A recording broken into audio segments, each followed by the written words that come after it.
क्या हाल है दोस्तों। आज हम बात करने वाले हैं हॉरर फिल्म के सबसे बड़े क्लासिक में से एक द शाइनिंग मूवी के बारे में। इस फिल्म को स्टैनली क्यूब्रिक ने डायरेक्ट किया था और ये फिल्म स्टीफन किंग के नॉवल पर आधारित है। ये फिल्म आज भी दर्शकों को सोचने पर मजबूर कर देती है कि आखिर इस फिल्म में ऐसा क्या खास है जो इसे हर बार देखने पर आपको इसमें एक नई स्टोरी मिलती है। अब नई स्टोरी मिलती है का मतलब आप वीडियो के लास्ट में समझ जाएंगे। तो चलिए शुरू करते हैं मूवी की एक्सप्लेनेशन। मूवी के स्टार्ट में हम जैक नाम के एक आदमी को देखते हैं जो कोलोराडो नाम के एक शहर में एक ओवरलुक होटल में आया था। ये होटल एक पहाड़ी इलाके पर बना था, इसलिए यहाँ ठंड बहुत पड़ती थी। होटल के अंदर जाते ही जैक की मुलाकात मिस्टर उल्मन से होती है। मिस्टर उल्मन ने जैक को यहाँ इसलिए बुलाया था ताकि वो उसे इस होटल का केयरटेकर बना सके। ओवरलुक होटल साल के सिर्फ 6 महीने ही खुलता था और बाकी 6 महीने के लिए ही जॉन को यहाँ उसकी देखरेख करने के लिए बुलाया गया था।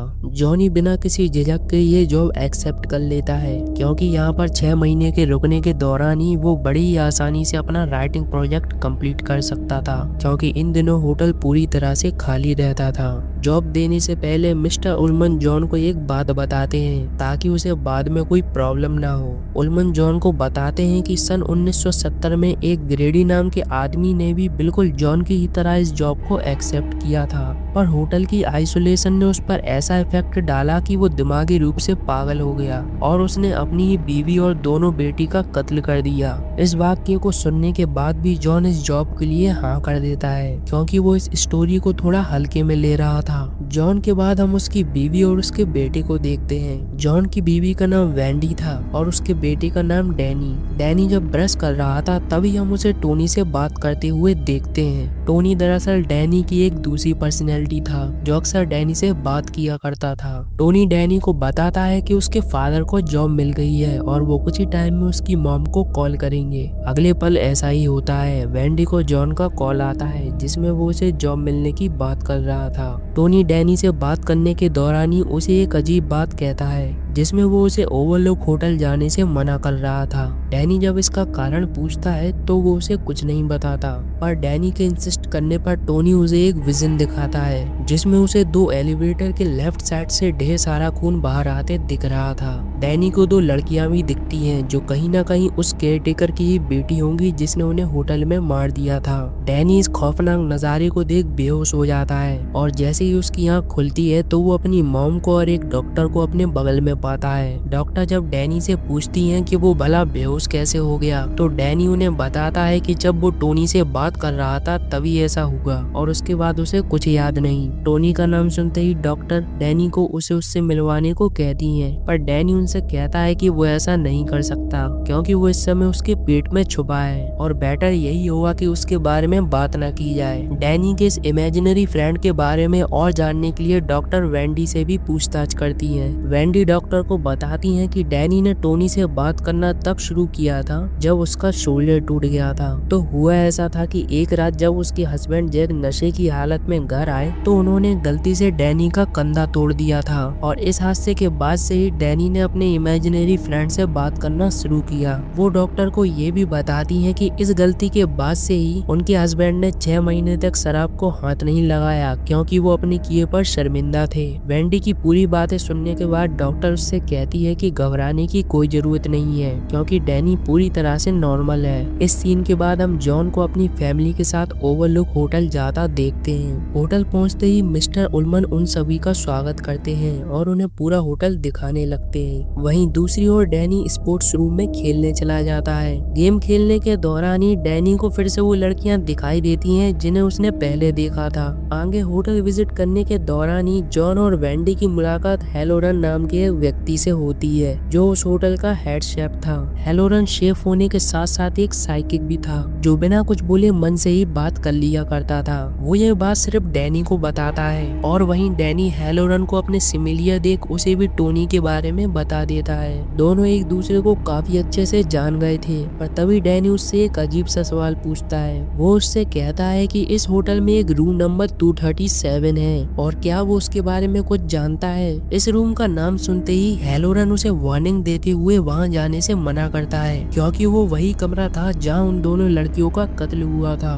मूवी में आगे हम 1 महीने बाद का सीन देखते हैं, जहाँ जॉन की फैमिली अब यहाँ अच्छे से सेटल हो गई थी। वेंडी सुबह सुबह जॉन को नाश्ता देती है, वहीं दूसरी तरफ डैनी पूरे होटल में अपनी साइकिल को चलाते रहता है। जॉन जब नाश्ता कर रहा था तभी वो वेंडी को बताता है कि उसे इस जगह से लगाव सा हो गया है और यहाँ पर आते हुए उसे ऐसा लगा कि वो यहाँ पहले भी आ चुका है। खैर इस बात पर दोनों ज्यादा ध्यान नहीं देते और इसके बाद हम जॉन को टाइम पास करते हुए देखते हैं। और वहीं दूसरी तरफ डैनी अपनी मॉम के साथ एक मेज में घूमने जाता है, जो एक तरह की भूल भुलैया होती है। रात होते ही वेंडी डिनर की तैयारी में लग जाती है, जबकि डैनी फिर से होटल में साइकिल चलाने लगता है। साइकिल चलाते हुए डैनी उस रूम नंबर 237 पर पहुंच जाता है, जहां उन लड़कियों का कत्ल हुआ था। डैनी क्यूरियोसिटी के चलते उस रूम को खोलने की कोशिश करता है, पर वो पाता है कि वो तो लॉक था, इसलिए वो वहां से चला जाता है। आगे जब जॉन टाइपिंग कर रहा था तभी उसकी वाइफ उसके हालचाल पूछने आती है, पर इस चीज से जॉन इतना गुस्सा हो जाता है कि वो अपनी वाइफ को वार्निंग देते हुए कहता है कि अगली बार से जब वो उसे टाइपिंग करते देखे तो वो उसके आसपास भी नजर न आए, और वो ये कहकर उसे वहां से भगा देता है।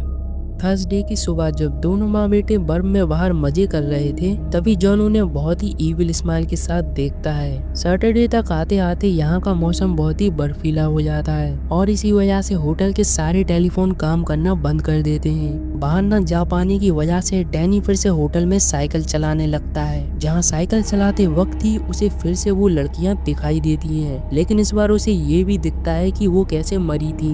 दोनों की डेड बॉडीज को देख डैनी डर के मारे अपनी दोनों आंखें बंद कर लेता है, पर तभी उसकी दूसरी पर्सनैलिटी टॉनी उसे हौसला देता है और कहता है कि ये एक काल्पनिक फोटो के अलावा और कुछ नहीं है। होटल में रहते हुए जॉन का स्वभाव चिड़चिड़ा सा होने लगा था, जिसके चलते वो एक बार डैनी को अपने पास बुलाता है और बहुत ही अजीब तरीके से उससे बात करने लगता है। अपने डैड के इस रूप को देख डैनी उनसे कहता है कि क्या वो उसे और उसकी मॉम को चोट तो नहीं पहुंचाएंगे। इस सवाल के जवाब में जॉन उनसे कहता है कि वो उसे बहुत प्यार करता है, इसलिए वो कभी भी उसे चोट नहीं पहुंचाएगा, लेकिन ये बात भी जॉन बहुत ही क्रीपी तरीके से बोल रहा था। वेडनेसडे की सुबह बाहर का मौसम अभी भी शांत नहीं हुआ है और इसलिए डैनी खिलौने से खेलने लगता है, पर जब वो खेल रहा था तभी अचानक रूम 237 अपने आप ही खुल जाता है, जिसे देख डैनी उसमें चला जाता है। इसके जस्ट बाद ही सीन कट होता है और हम वेंडी को जॉन को नींद से उठाते हुए देखते हैं। जॉन ने दरअसल बहुत ही बुरा सपना देखा था, जिसमें उसने देखा कि उसने अपनी बीवी और बच्चे को मारकर छोटे पीस में काट दिया है। अब इस सपने से जॉन बहुत ही डिस्टर्ब हो जाता है और इसी दौरान डैनी वहां पर आता है। डैनी के गले पर कुछ चोट के निशान थे, जिन्हें देख वेंडी को लगता है कि ये शायद जॉन का काम है, इसलिए वो जॉन को 4 बातें सुनाती है और डैनी को लेकर वहां से चली जाती है। वेंडी से झगड़ा होने के बाद जॉन उदास होकर नीचे के फ्लोर पर चला जाता है, जहां उसे बार में पहले तो कोई नहीं दिखता, लेकिन बाद में वहां अचानक ही एक लॉयड नाम का बारटेंडर आ जाता है, जो इंसान के रूप में एक गोश्त था। जॉन लॉयड से बहुत ही कैजुअली बात करता है, ऐसे जैसे कि मानो वो उसे पहले से ही जानता हो। जॉन लॉयड से एक ड्रिंक लेता है और वो जैसे ही उसे पीने लगता है उसके कुछ टाइम बाद ही वहाँ वेंडी आ जाती है। वेंडी के आते ही हम लॉयड को वहाँ से गायब देखते हैं। वेंडी लॉयड को ये बताने वहाँ आई थी कि डैनी ने रूम नंबर 237 में एक पागल लेडी को देखा है, जिसकी वजह से उसके गले पर चोट के निशान आए थे। ये बात सुनते ही जॉन उस रूम को चेक करने जाता है और उसे सच में वहाँ एक लेडी दिखती है जो नेक्ड थी।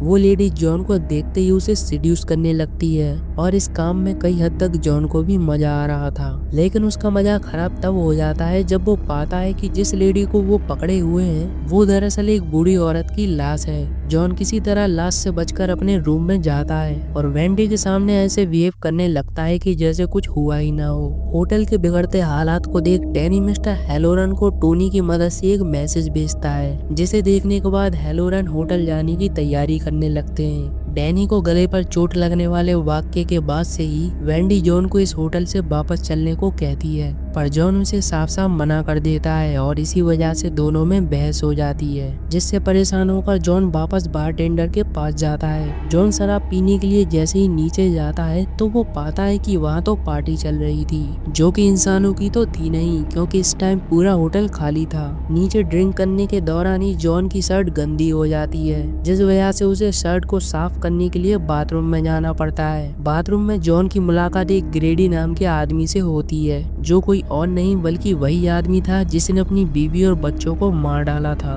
पुराना केयरटेकर होने के नाते वो नए केयरटेकर जॉन को एक सलाह देता है। वो उससे कहता है कि बहुत टाइम पहले जब उसकी बीवी और बेटियों ने गलती की थी तो उसने उन्हें पनिश किया था, और अब जॉन की फैमिली भी उसकी बात नहीं मान रही है तो उसे भी अपनी बीवी और बच्चों को पनिश करना चाहिए। ग्रेडी की भड़काऊ बातें सुन जॉन उन्हें सच मान बैठता है और मन ही मन अपनी फैमिली के लिए गलत सलत बातें बना लेता है, जैसे कि वो उसकी रिस्पेक्ट नहीं करते। होटल में हो रही एक्टिविटीज को देख डैनी की दूसरी पर्सनैलिटी टोनी उस पर हावी हो जाता है और बार बार एक ही बात कहने लगता है, रेड रम रेड रम रेड रम। अब इस शब्द का मतलब तो वेंडी को भी समझ में नहीं आ रहा था, इसलिए उसे लगता है कि शायद डैनी अभी भी नींद में है। आगे जॉन होटल के सारे कनेक्शन काट देता है ताकि वेंडी बाहर कांटेक्ट ना कर पाए। वहीं दूसरी ओर वेंडी को जॉन की राइटिंग मशीन दिखती है, जिसमें जॉन ने इतने दिनों से सिर्फ एक ही बात लिखी थी, जो की थी all work and no play makes Jack a dull boy. इसका मतलब ये है कि सिर्फ काम करते रहना और ना खेलने की वजह से जैक आलसी होता जा रहा है। अब ये चीज इनडायरेक्टली जैक को कोई भड़काने के लिए लिखवा रहा था,